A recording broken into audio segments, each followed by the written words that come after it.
نبی کے صحابہ کا رتبہ بڑا ہے، ہر ایک ان میں ہادی، ہر ایک رہنما۔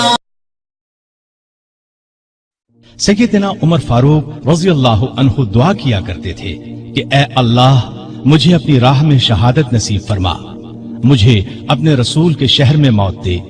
خلافت کے 11ویں سال اللہ تعالیٰ نے ان کی یہ دونوں دعائیں پوری کر دی۔ ذی الحج 23 ہجری میں حج کے لیے مکہ گئے۔ آپ جب حجر اسود کو بوسہ دیتے تو کہتے تھے، اے حجر اسود، میں جانتا ہوں کہ تو ایک پتھر ہے، تو نہ نفع دے سکتا ہے اور نہ نقصان۔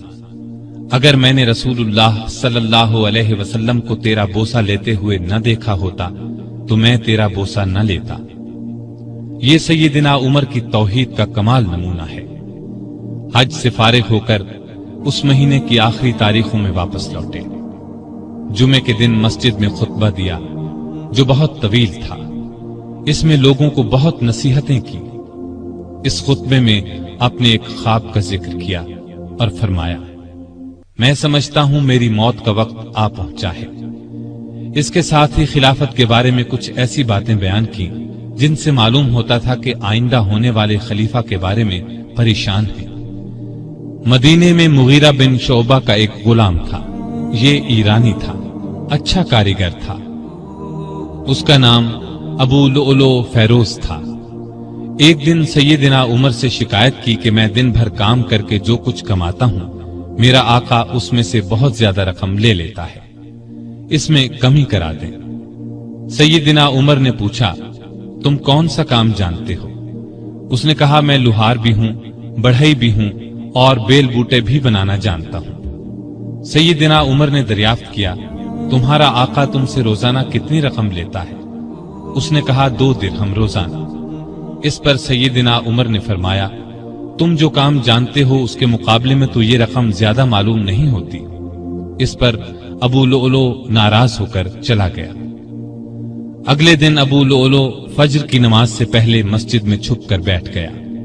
سیدنا عمر لوگوں کو نماز پڑھانے لگے تو اس نے کونے سے نکل کر 2 دھاری خنجر سے امیر المؤمنین پر 6 وار کیے اور پھر صفوں میں کھڑے مسلمانوں کو زخمی کرتا باہر بھاگا، لیکن مسلمانوں نے پکڑ لیا۔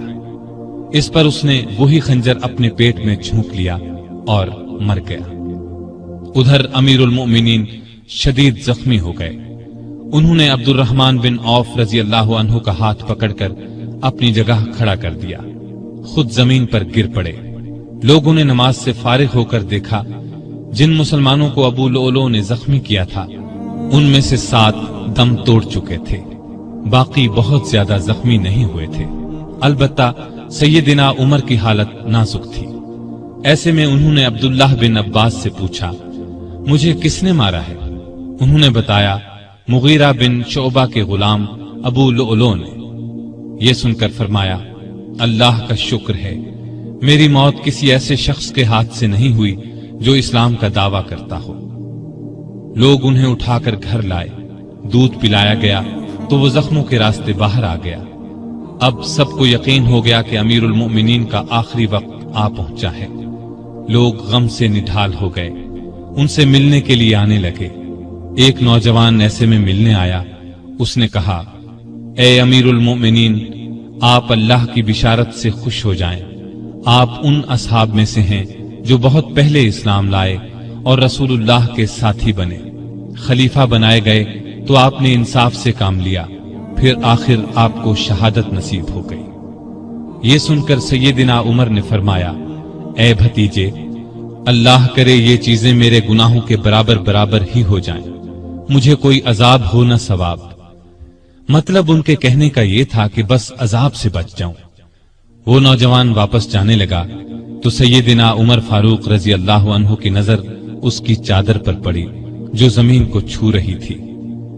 اس نازک حالت میں بھی انہیں شریعت کا اس قدر پاس تھا کہ فرمایا، اس نوجوان کو واپس بلاؤ۔